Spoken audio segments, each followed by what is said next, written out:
বাংলাদেশে একটা ধ্বংসস্তূপের মধ্যে দাঁড়িয়ে আছে। এত ঋণ করে দিয়ে গেছে যে সরকারি কর্মকর্তাদের বেতন দেওয়াটা ডিফিকাল্ট হয়ে যাবে একদিন, যদি আমরা ঠিক মতো প্ল্যানিং না করতে, ঠিক মতো যদি আমরা করতে পারি। এবং এইবার যে আমাদের বাজেট দিছি আমরা, এটা ডেভেলপমেন্ট ওরিয়েন্টেড বাজেট, আবার ট্যাক্স যাতে মানুষের উপরে না পড়ে বেশি, সেইটাই বাজেট।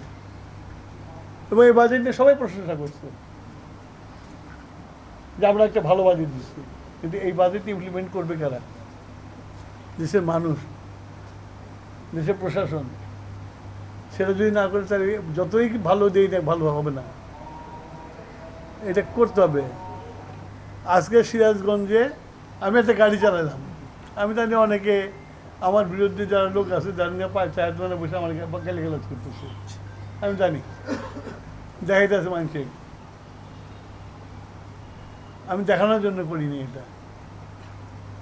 আমি আমার নিজের মনের উচ্ছ্বাসে যে আমার এই শহরে, যেটা আমি বড় বড় শহরে আজ থেকে 30-40 বছর আগে দেখছি, ঘুম থেকে উঠে যে এরকম একটা গাড়ি রাস্তা পরিষ্কার করতে, রাস্তা চকচক করতেছে,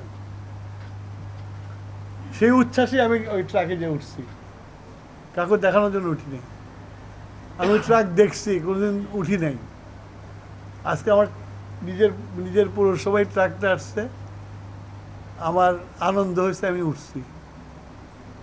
এবং এই ট্রাকটা রক্ষণাবেক্ষণের দায়িত্ব তো আমাদের সবার।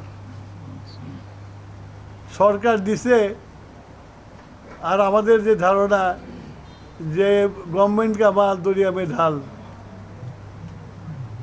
গভর্নমেন্টেরও কিন্তু বাপ মা আছে, সেটা হলো জনগণ।